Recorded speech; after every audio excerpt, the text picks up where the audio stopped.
सरदार पटेल ना बोलते रहे, जवाहरलाल नेहरू जी ने एक तरफा युद्ध विराम कर दिया। मैं इतिहास का विद्यार्थी हूँ। पाक ऑक्यूपाई कश्मीर का अगर अस्तित्व है तो जवाहरलाल नेहरू जी की ये युद्ध विराम के कारण है। इसका जिम्मेदार जवाहरलाल नेहरू है। नेहरू बार बार आ जाते। मतलब मैंने तो पिछले सदन में उस वाले पार्लियामेंट में कहा था कि बेहतर है एक दिन में एक मुकदमा कर दो, जवाहरलाल नेहरू हाजिर हो, जिनको उनके पक्ष में दलील देना है देंगे, हम जैसे लोग चलिए टूटे बिखरे हैं। और दूसरी तरफ उनको बुला लो जिनको नेहरू हर जगह नजर आते हैं। अगर नेहरू इतने वर्षों बाद भी आपको परेशान कर रहे हैं, कुछ तो बात है थी उस बंदे में, कुछ तो बात थी। माननीय श्री मनोज कुमार जी। शुक्रिया माननीय सभापति महोदय। मैं उम्मीद करता हूं कि दिन के जिस प्रहर में अपनी बात रखने के लिए खड़ा हुआ हूं, ना कलुषित कोई बात करूंगा, ना आक्षेप होगा, कुछ चिंताएं होंगी, कुछ सरोकार होंगे। 3 हिस्सों में अपनी बात, अपने दल की बात आपके समक्ष रखना चाहता हूं। सर, पुलवामा हुआ, उसका दर्द, उसका सबक कितना सीखा नहीं सीखा ये पहलगाम ने बता दिया। सर, ये पहलगाम जो हुआ वो इस देश की सामूहिक पीड़ा थी, सामूहिक पीड़ा। वो 26 परिवार देश की पीड़ा के प्रतीक बन गए। उनकी पीड़ा उनकी व्यक्तिगत पीड़ा नहीं रही, हम सब की पीड़ा रही, आपकी रही, मेरे रही, हमारे बगल में बैठे हुए नए सदस्य कमल हसन साहब की रही। सर, अब समय आ गया है एक बार पूरा सदन, आज ही नहीं आज से पूर्व की सारी घटनाओं से लेके पहलगाम तक लोगों को कहे हम क्षमा प्रार्थी हैं, हम इतिहास से सबक नहीं लेते। माफीनामा आवश्यक है। किसी व्यक्ति को नहीं कह रहा हूं, किसी दल को नहीं, सबके लिए कह रहा हूं, सदन की ओर से यह माफीनामा जाना है। जान चली जाती है। सर, मैं क्या कहूं, खुफिया एजेंसी को कोई कहता है जानकारी थी तो उस इशारे पर इरादे क्या बने, किस प्रकार की कोशिश हुई, हम आज तक क्लूलेस हैं सर, आज तक क्लूलेस हैं। और एक और मैं चीज कह करके आगे बढ़ूंगा, राष्ट्रीय सुरक्षा महज नारा नहीं, एक नैतिक कर्तव्य और एक जिम्मेवारी है, सिर्फ स्लोगनियरिंग नहीं है। हमने राष्ट्रीय सुरक्षा, राष्ट्रीय मुद्दे को स्लोगनियरिंग का विषय बना दिया। एक और डिस्क्लेमर दे करके मैं अपनी बात, सर, ये पहलगाम के बाद जब चूंकि सदन नहीं बैठ रहा था तो मैंने लगातार लेख भी लिखे। एक लेख लिखा था सर, यूनिटी इन ग्रीफ। इस देश की एक खूबसूरती है सर, कोई आपदा आती है, कोई सामूहिक इस प्रकार की चीज होती है, यह देश एक जैसा सोचने लगता है सर, एक जैसा सोचने लगता है। कोविड ने एक किया था, इस तरह के हादसे भी एक कर देते हैं हम लोगों को। लेकिन सर, ये जो national unity in the times of grief है, it should become a kind of shield to protect the government from valid criticism. ये फर्क है ना सर, ये फर्क मैं समझता हूं कि एक परिपक्व लोकतंत्र में यह अंतर स्पष्ट होना चाहिए कि सैन्य सेवा और राजनीतिक नेतृत्व अलग अलग चीज है। कॉन्फ्लेट करते हैं पाकिस्तान के लोग। कल ही मिलिंद भाई बता रहे थे, यह हालांकि बहुत पिटा हुआ डायलॉग है कि all Nations have an army, Pakistani army has a nation. हमारी आर्मी की खूबसूरती रही, जैसा मानस ने कहा अभी, they don't wear any religion, any ideology on their sleeves, in their hearts, everywhere it is the tricolour. हमारा अप्रोच भी वही होना चाहिए। मैं क्यों कह रहा हूं सर ये बात, और क्यों कहने के लिए मजबूर हुआ हूं सर, जब पहलगाम में हुआ वो आतंकी हमला, उस हमले के बाद एक ट्विटर हैंडल लिखता है, उन्होंने धर्म पूछा, जाति नहीं।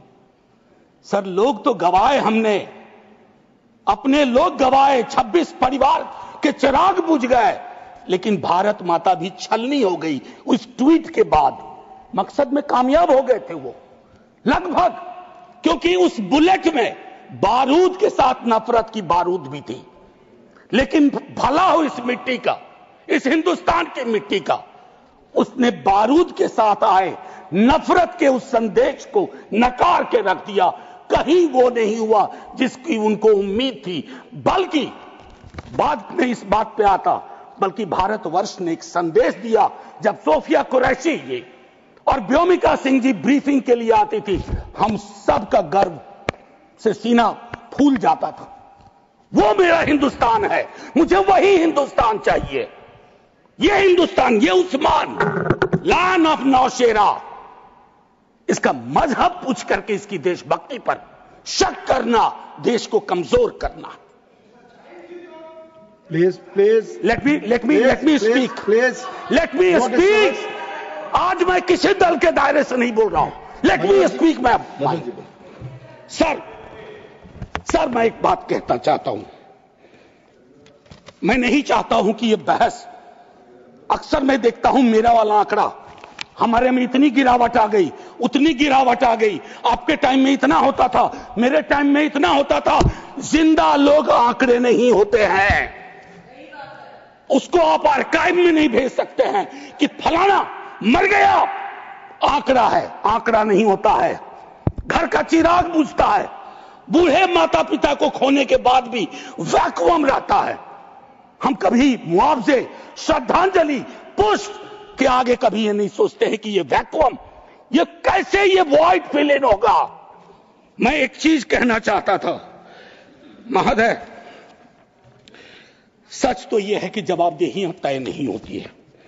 मैं अक्सर देखता हूं, मैंने अपने नेता से भी पूछा, कुछ पार्थिव शरीर बिहार भी आ रहे थे, हमने पूछा, मैं नहीं था, सर क्या होता है पार्थिव शरीर पे जाते हैं, फूल बरसाते हैं, रीद लगता है एक सर, कई कैमरे होते हैं, लेकिन इंसानी जिंदगी के वैक्यूम को हिंदुस्तान क्या विश्व में कोई कैमरा उस वैक्यूम को नहीं भर पाता है। वैसे कैमरे का इजाद नहीं हुआ है सर। हम इस नजरिए से क्यों नहीं सोच सकते। कल मैं थोड़ा तारतम्य मेरा टूट रहा है, मैं सिर्फ ये कहना चाहता था सर कि अगले दिन बिजनेस एज यूजुअल हो जाना ठीक नहीं। आज हुआ, कल बिसरा दिए, बिजनेस एज यूजुअल। राजनीति के लिए हमेशा वक्त है। अरे हम आप आतंक पे, सेना के शौर्य पे राजनीति करके क्या करेंगे। हमारे पास राजनीति के लिए लोगों ने मुख्य मुद्दे हैं, उस पर बात होगी। कभी आप चुने जाओगे, कभी आप नहीं चुने जाओगे, कभी ये चुने जाएंगे, कभी नहीं चुने जाएंगे। लेकिन सेना का मान और शौर्य एक ऐसी चीज है। सर कल माननीय प्रधानमंत्री जी ने लोकसभा में, मैं सुन रहा था, उन्होंने एक बात कही, मैं भारत का पक्ष रखने आया हूं। ये संसद तो भारत की है, पक्ष और विपक्ष दोनों भारत के हैं। भारत का पक्ष तो इंटरनेशनल फोरम पे रखा, गुडविल मिशन में तमाम सदस्य गए, भारत का पक्ष रखा। आपको सरकार का पक्ष रखना चाहिए था। आपके समक्ष प्रश्न था, जो सरकार से प्रश्न थे, भारत माता से नहीं थे, भारत वर्ष से नहीं था, भारतीय सेना से नहीं थी। ये एक जो चीज होती है। और सर मैंने लिखा, कई बार लिखा, इस सदन में भी कहा है, फिर दोहरा रहा हूं, government is not the nation. कोई भी सरकार चाहे उनकी रही हो या आज आपकी है, आप राष्ट्र के पर्याय नहीं हैं। हम कल खेल में हो या ना हो, हम में से बहुत लोग नहीं रहेंगे, सरकार भी बदल जाएगी, पार्टियां विलुप्त हो जाएंगी, लेकिन यह देश तो भाई रहेगा। इसकी मिट्टी अद्भुत है, यह जिंदा रहेगा। तो देश रहने दीजिए, सरकार अपनी बात करे। और एक बात तो मैं और कहूंगा, क्या ही कहूं, नेहरू लाइफ वेस्ट हैं इस सरकार के लिए। वो जो हवाई जहाज में जब हम लोग बैठते हैं तो कहते हैं कि अगर जहाज डूबने के क्रम में लाइफ वेस्ट को ऐसे फूकिए, फुला लीजिए ताकि पानी में उतरने में, नेहरू बार बार आ जाते हैं। मतलब मैंने तो पिछले सदन में उस वाले पार्लियामेंट में कहा था कि बेहतर है एक दिन में एक मुकदमा कर दो, जवाहरलाल नेहरू हाजिर हो, जिनको उनके पक्ष में दलील देना है देंगे, हम जैसे लोग चलिए टूटे बिखरे हैं। और दूसरी तरफ उनको बुला लो जिनको नेहरू हर जगह नजर आते हैं। अगर नेहरू इतने वर्षों बाद भी आपको परेशान कर रहे हैं तो कुछ तो बात है थी उस बंदे में, कुछ तो बात थी। मैं एक चीज कहना चाहता हूं, इसको भी पहले कहा, आज फिर आपके समक्ष दोहराता हूं। पहलगाम हुआ सर, मैंने वो बात कही, जो ट्वीट आया, नफरत, टेलीविजन हाउसेस में डिबेट होने लगे। लेकिन उसके बाद अभी हाल में एक चीज मैंने बहुत पहले भी कही है, दोहरा रहा हूं सर, कश्मीर को लैंड मास सिर्फ नहीं समझना चाहिए, सिर्फ जमीन का टुकड़ा नहीं है कश्मीर। कश्मीर में लोग बसते हैं, कश्मीर के लोगों ने भी कुर्बानियां दी हैं। पहलगाम के बाद जिस तरह का रिएक्शन कश्मीर में आया वो अनप्रेसिडेंटेड था, अनप्रेसिडेंटेड। लोग रो रहे थे, कंधा दे रहे थे, बचा रहे थे, अपनी दुकानों के शटर डाउन कर दिए। लेकिन उसी कश्मीर में बाद के विजुअल्स में वहां की चुनी हुई सरकार, हालांकि मैं मानता हूं सरकार के बारे में, they have the responsibility without power, तो ये आज अर्जी का वक्त नहीं है, लेकिन मैं एक अर्जी लगा देता हूं इस सरकार के समक्ष, फुल फ्लेजेड स्टेटहुड बहाल करिए। ऐसी छवियां जहां सीएम एक खास जगह ना जा सके, मौन करने के लिए, रेस्पेक्ट देने के लिए, श्रद्धांजलि देने के लिए। उसके बाद सब दूसरी पीड़ा एक हुई, हमारे एनएसए साहब ने कहा एक कांच नहीं टूटा हिंदुस्तान का। सर ये संवेदन शून्यता की पराकाष्ठा है। पूंछ राजौरी के लोग कांच से भी गए बीते हैं, मुझसे ज्यादा पूंछ राजौरी को आप जानते हैं माननीय चेयरमैन साहब, कितने लोग हमने गवा दिए। उसके बाद मुझे लिखना पड़ा, प्रिय कांच तुम कितने धन्य हो, तुम्हारा जिक्र हो रहा है, जिनको खो दिया उनका कोई जिक्र नहीं हो रहा। सर ये आपके माध्यम से मैं रख रहा हूं, मुझे जवाब नहीं चाहिए।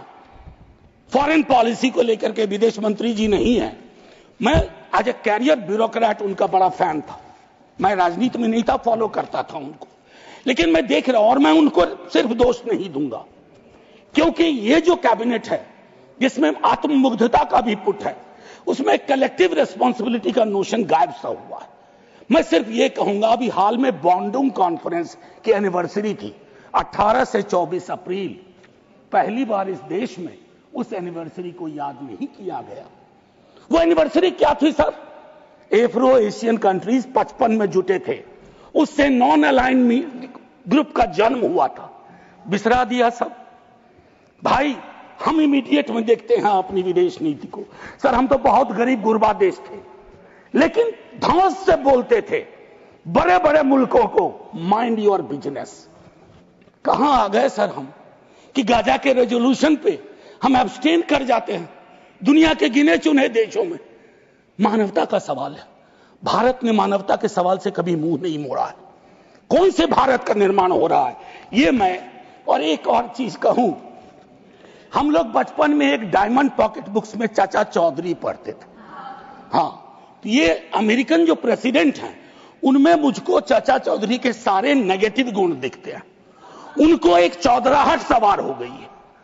अब खड़गे साहब कल कह रहे थे मेरा स्पीच खत्म होते होते 30वीं बार बोल देगा, अखबार में छपने से पहले 30वीं बार बोल गया वो व्यक्ति, और अभी कोई गारंटी नहीं है, मैं बैठूंगा बाहर जाऊंगा सुना कि 32 बार बोल चुके हैं अब तक। सर मैं इसलिए कह रहा हूं इसका प्रतिकार सूत्रों के हवाले से ना हो कि सूत्र कह रहे हैं कि उन्होंने दखल नहीं दिया। सूत्र नहीं, ये सूत्र आजकल बहुत उत्पाती हो गए, खबरें सीधे नहीं आती हैं, सूत्रों के माध्यम से आती हैं। तो मैं आग्रह करूंगा, प्रतिकार के लिए मैंने एक प्रपोजल रखा हुआ है, I will come to that. लेकिन मैं एक चीज और कह करके, डिप्लोमेसी ट्रायल बैलून भी ना हो सर अभी तो। और एक और चीज सर, डिप्लोमेसी के संदर्भ में सर, इतनी मित्र विहीनता इस देश की कभी नहीं रही। आपने गुडविल मिशन पूरी दुनिया में भेजा, बहुत अच्छा निर्णय था। इस रेजिम में पहली बार इस तरह का मिशन हुआ था। ऐसे मिशन लगातार भेजिए, कॉन्फ्लिक्ट टाइम और नो कॉन्फ्लिक्ट टाइम, लेकिन ऐसे गुडविल मिशन अपने देश में भी भेजिए जहां एक कर्नल को सिर्फ उसके नाम सरनेम की वजह से एक मंत्री अपशब्द अशोभनीय टिप्पणियां करता है, तो गुडविल मिशन तो इस देश को चाहिए। हमारा गुडविल इस देश में हमने खत्म कर दिया है। और मैं एक चीज कहना चाहूंगा कि एक शेर है बड़ा मशहूर, वतन की पासवानी जानो ईमान से भी अफजल है। वतन की पासवानी जानो ईमान से भी अफजल है। मैं अपने मुल्क की खातिर कफन भी साथ रखता हूं। ये किनके लिए है?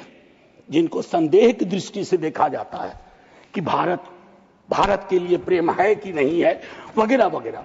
माननीय सभापति महोदय, मैं सिर्फ एक आग्रह करूंगा, चूंकि कल की प्रोसीडिंग मैंने लोकसभा की भी देखी, मुझे दुख हुआ कि इस पीड़ा ऑपरेशन सिंदूर, जिसमें सेना के शौर्य को पूरा सदन सलाम कर चुका है, लेकिन जो विसंगतियां सेना ने इंगित की समय समय पर, जिसमें पॉलिटिकल डिसीजन का बहुत बड़ा कंट्रीब्यूशन था, उसको रेटोरिकल अंदाज से, रेटोरिक से कवर नहीं किया जा सकता है। Come clean, come straight, we are with you honourable prime minister, so I propose from this house a resolution, finally a resolution. This house unilaterally condemns the repeated statement of American President Donald Trump and find him the epithet of the greatest liar of the century. Jai Hind sir. Thank you Manoj ji. इस video को like करें, सभी के साथ share करें। नए आने वाले व्यूअर जन न्यूज टीवी चैनल को सब्सक्राइब कर लें, बेल आइकॉन को जरूर क्लिक करें ताकि ऐसे ही सच्चाई पर आधारित खबरों का नोटिफिकेशन सबसे पहले आपको मिले। न्यू आने वाले वीडियो के साथ हम फिर हाजिर होंगे। धन्यवाद। जय हिंद, जय भारत।